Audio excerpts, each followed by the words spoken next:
SIR-ലെ അപാകതകൾ പൂർണ്ണമായും പരിഹരിക്കുക എന്ന് ആവശ്യപ്പെട്ട് ഇന്ന് LDF മാർച്ച് നടത്തും. സംസ്ഥാന കമ്മിറ്റിയുടെ നേതൃത്വത്തിൽ സംസ്ഥാന വ്യാപകമായാണ് മാർച്ച് സംഘടിപ്പിക്കുന്നത്.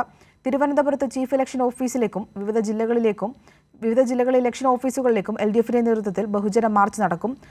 SIR-ലെ അപാകതകൾ പരിഹരിക്കുക, അനധികൃതമായ വോട്ട് ചേർക്കലുകൾ തടയുക, അർഹരായ മുഴുവൻ പേരെയും വോട്ടേഴ്സ് ലിസ്റ്റിൽ ഉൾപ്പെടുത്തുക എന്നീ മുദ്രാവാക്യങ്ങൾ ഉയർത്തിയാണ് LDF സംസ്ഥാന കമ്മിറ്റിയുടെ നേതൃത്വത്തിൽ സംസ്ഥാന വ്യാപകമായി ഇന്ന് ബഹുജന മാർച്ച് സംഘടിപ്പിക്കുന്നത്.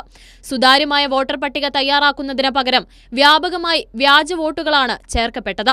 കേന്ദ്ര സർക്കാർ ഇലക്ഷൻ കമ്മീഷനെ ചട്ടുകമാക്കി ലക്ഷക്കണക്കിന് അർഹരായ വോട്ടർമാരെ കേരളത്തിലെ വോട്ടർ പട്ടികയിൽ നിന്നും ഒഴിവാക്കിയിരിക്കുകയാണ്. SIR-ുമായി ബന്ധപ്പെട്ട് കേരളത്തിൽ നിരവധി അപാകതകളും ക്രമക്കേടുകളുമാണ് ഉണ്ടായിട്ടുള്ളത്. വ്യാജ വോട്ടർമാരെ തിരുകിക്കയറ്റിയും അർഹരായ വോട്ടർമാരെ ഒഴിവാക്കിയും തയ്യാറാക്കിയ വോട്ടർ പട്ടികയിലെ അപാകതകൾ പരിഹരിക്കണമെന്നാവശ്യപ്പെട്ടുകൊണ്ടാണ് ബഹുജന മാർച്ച് സംഘടിപ്പിക്കുന്നതെന്ന് LDF കൺവീനർ TP രാമകൃഷ്ണൻ പറഞ്ഞു.